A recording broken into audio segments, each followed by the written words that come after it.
Assalamualaikum warahmatullahi wabarakatuh. Selamat siang semuanya. Baik, pada pertemuan hari ini kita akan membahas materi terkait dengan hukum adat, yang dalam kesempatan hari ini kita akan memahami tentang pengertian hukum adat serta terbentuknya hukum adat, lalu sifat dan corak hukum adat. Jadi ada 3 materi yang akan saya sampaikan pada kesempatan hari ini. Baik, kita mulai dengan materi yang pertama, yaitu berkenaan dengan apa sih hukum adat itu. Jadi mengkaji hukum adat itu harus dari berbagai sudut pandang, namun tetap menunjukkan apa yang disebut dengan hukum adat itu sendiri. Jadi akan menentukan bagaimana hukum adat perkembangannya, dan hukum adat akan mampu menyesuaikan dengan kebutuhan dan tuntutan dalam masyarakat yang akan terus berubah. Nah, oleh karena itu pemahaman, pengertian, pendekatan metodologis itu menjadi suatu hal yang sangat penting untuk dapat melihat dan memahami serta mempelajari perkembangan hukum adat dan hukum adat dalam perkembangannya. Pada dasarnya hukum adat itu sendiri sebagai hukum yang dibangun berdasarkan paradigma atau nilai-nilai harmoni, keselarasan, keutuhan dalam menentukan corak, sifat, karakter dari hukum adat itu sendiri. Ada banyak ahli yang sudah mengungkapkan terkait dengan pengertian hukum adat itu, tapi di sini saya mengambil salah satu pengertian yang disampaikan oleh Supomo. Jadi hukum adat adalah suatu hukum yang hidup karena ia menjelmakan perasaan hukum yang nyata dari rakyat. Kemudian berkembang hukum yang hidup dalam masyarakat atau yang biasa kita kenal dengan istilah living law, yang lazim dipergunakan untuk menunjukkan berbagai macam hukum yang tumbuh dan berkembang dengan sendirinya di dalam masyarakat. Jadi hukum adat akan tetap ada sebagai kelengkapan dari hukum nasional. Jadi walaupun hukum adat itu merupakan hukum yang tidak tertulis, namun di sini hukum adat itu tidak mengurangi peranannya dalam memberikan penyaluran dari kebiasaan, kepentingan-kepentingan yang tidak terucapkan dalam hukum tertulis. Lalu bagaimana sih proses terbentuknya hukum adat itu sendiri? Jadi proses terbentuknya hukum adat menurut Soejarno Sukanto itu dibagi ke dalam 2 aspek. Yang pertama ada aspek sosiologis. Jadi pada aspek sosiologis ini, jadi pada prinsipnya manusia itu tidak dapat hidup sendiri dan membutuhkan manusia lainnya. Karena memang manusia itu adalah makhluk sosial dan memiliki naluri. Karena memang hidup manusia membutuhkan manusia yang lainnya, maka setiap manusia akan berinteraksi dengan manusia lainnya. Nah, dari hasil interaksi tersebut nantinya akan melahirkan pengalaman. Setelah manusia nanti mendapatkan pengalaman, ini akan didapati sistem nilai yang dapat dianggap sebagai hal yang baik dan hal yang buruk. Nah, dari sistem nilai inilah nantinya akan melahirkan suatu pola pikir atau asumsi yang akan menimbulkan suatu sikap, yaitu kecenderungan untuk berbuat atau tidak berbuat. Nah, bila sikap ini telah mengarah kecenderungan untuk berbuat, maka akan timbullah perilaku. Jadi kesimpulannya itu dari aspek sosiologis itu adanya interaksi itu nantinya akan melahirkan pengalaman. Dari pengalaman itu nantinya akan timbul nilai atau pola pikir, sikap, perilaku, dan kebiasaan. Jadi setelah ada beberapa tahapan itu, yang terakhir nanti adanya kebiasaan. Tuh. Nah, dari kumpulan perilaku-perilaku yang terus berulang-ulang tadi itu dapat melahirkan diterapkan atau bisa menjadi norma, yaitu suatu pedoman perilaku untuk bertindak. Nah, norma-norma itu nantinya kalau kita lakukan secara terus-menerus, kebiasaan itu kita lakukan secara terus-menerus, itu nantinya juga akan menciptakan sebuah hukum. Lalu yang kedua ada aspek yuridis. Nah, dari aspek ini nanti dilihat dari tingkah sanksinya. Jadi bentuk konkret dari wujud perilaku adalah cara yang seragam dari sekumpulan manusia. Misalnya cara berjual beli, cara membagi warisan, menikah, dan lain sebagainya. Nah, bila ada penyimpangan maka akan ada sanksi, namun ini masih bersifat lemah. Dari cara tersebut akan tercipta suatu kebiasaan, dan sanksi atas penyimpangannya itu agak kuat dibandingkan sanksi atau caranya. Nah, kebiasaan yang berulang-ulang dalam masyarakat ininya nanti akan lahir standar kelakuan atau moral, di mana sanksi atas penyimpangan sudah menjadi kuat. Nah, dalam perkembangannya, standar kelakuan atau mores ini akan melahirkan custom yang terdiri dari adat istiadat dan hukum adat, dan sanksinya pun sudah cukup kuat sekali.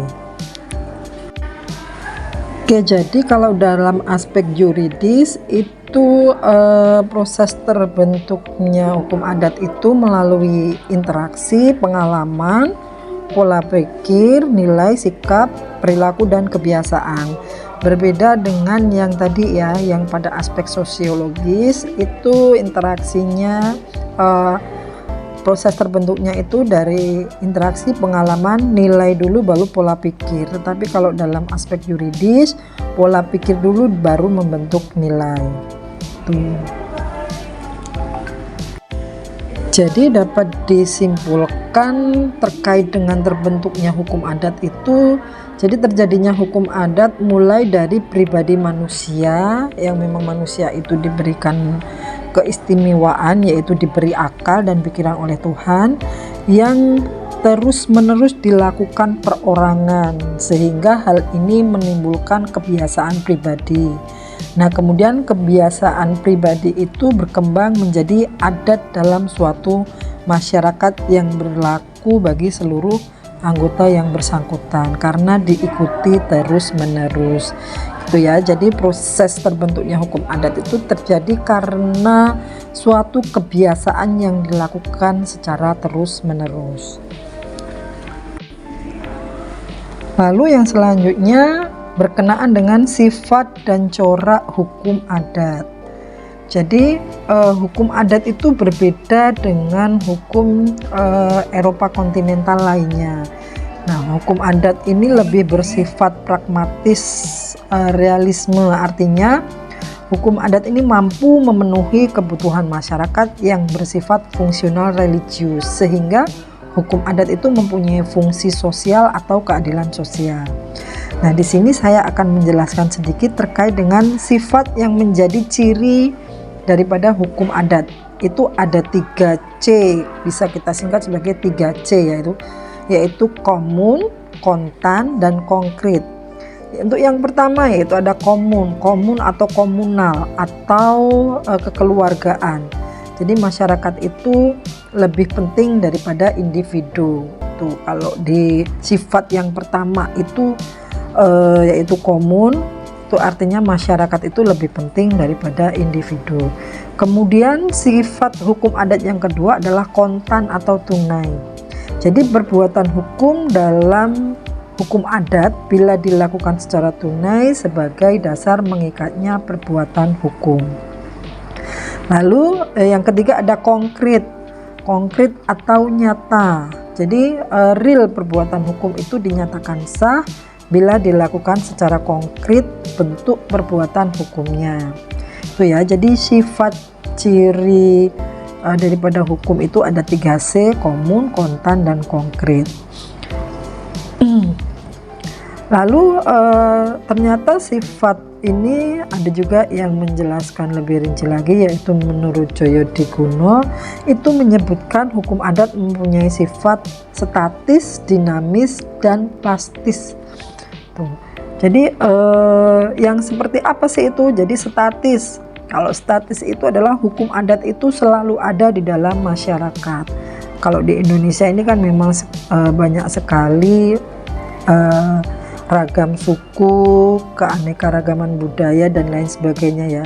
Jadi memang setiap suku itu mempunyai hukum adat tersendiri-sendiri. Itu yang pertama adalah statis tadi. Hukum adat selalu ada dalam masyarakat. Lalu yang kedua, sifat daripada hukum adat adalah dinamis. Karena memang hukum adat dapat mengikuti perkembangan masyarakat. Jadi memang seperti kita ketahui bahwanya hukum itu selalu berubah sesuai dengan zamannya ya. Termasuk dengan hukum adat. Hukum adat ini juga bisa bersifat dinamis. Jadi bisa mengikuti perkembangan masyarakat. Kemudian yang ketiga tadi ada plastis atau fleksibel. Jadi kelenturan hukum adat sesuai dengan kebutuhan dan kemauan masyarakat. Itulah karena memang yang namanya hukum adat itu adalah hukum yang tidak tertulis, makanya dia lebih bersifat fleksibel gitu ya. Artinya bisa diubah sesuai dengan kebutuhan atau kemauan masyarakat, tetapi tetap dengan catatan bahwasanya hal ini adalah sesuatu kebiasaan yang sudah dilakukan di dalam masyarakat. Lalu yang selanjutnya yang berkenaan dengan corak hukum adat. Jadi menurut Supomo mengatakan bahwa corak atau pola tertentu di dalam hukum adat yang merupakan perwujudan dari struktur kejiwaan dan cara berpikir yang tertentu karena itu ada unsur-unsur hukum adat. Jadi unsur-unsur hukum adat itu ada beberapa. Yang pertama adalah mempunyai sifat kebersamaan yang kuat. Artinya apa? Artinya manusia itu menurut hukum adat merupakan makhluk dalam ikatan kemasyarakatan yang erat. Jadi rasa kebersamaan mana meliputi sebuah lapangan hukum adat. Jadi memang unsur hukum adat itu mempunyai kebersamaan yang sangat kuat. Lalu yang kedua, hukum adat itu mempunyai corak magis, religius. Nah, hal ini yang berhubungan dengan pandangan hidup alam Indonesia. Lalu yang ketiga ada sistem hukum itu diliputi oleh pikiran serba konkret. Artinya, hukum adat itu sangat memperhatikan banyaknya dan berulang-ulangnya hubungan hidup yang konkret. Jadi sistem hukum adat itu mempergunakan hubungan-hubungan yang konkret dalam mengatur pergaulan hidupnya. Lalu yang keempat, hukum adat mempunyai sifat visual. Artinya apa? Artinya hubungan hukum itu dianggap hanya terjadi oleh karena ditetapkannya dengan suatu ikatan yang dapat dilihat atau benda yang tampak gitu ya. Tuh. Kalau menurut Hilman Hadikusuma, corak hukum adat itu lebih banyak lagi dia mengemukakan corak hukum adat. Ada yang pertama yaitu tradisional, artinya bersifat turun-menurun, berlaku dan dipertahankan oleh masyarakat yang bersangkutan. Lalu yang kedua ada keagamaan. Nah, di dalam keagamaan ini perilaku hukum atau kaidah hukum itu berkaitan dengan kepercayaan yang gaib dan atau berdasarkan ketuhanan yang Maha Esa. Lalu yang selanjutnya adalah kebersamaan.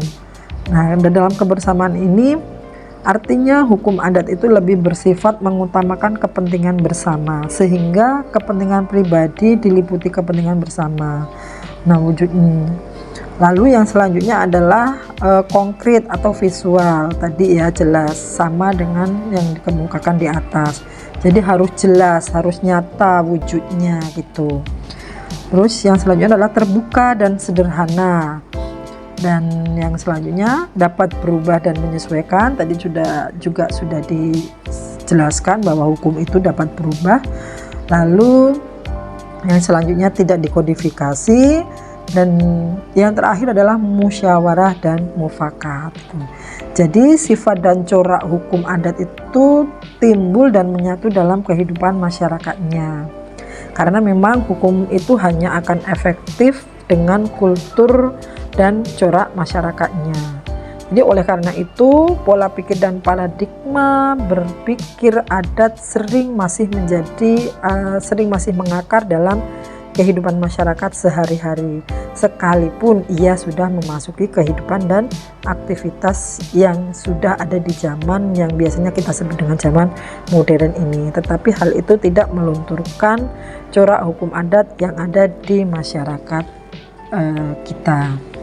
Baik, itu tadi penjelasan tentang materi pertama yang saya sampaikan terkait dengan ruang lingkup serta unsur dan corak dari hukum adat itu sendiri. Terima kasih. Saya akhiri. Assalamualaikum warahmatullahi wabarakatuh.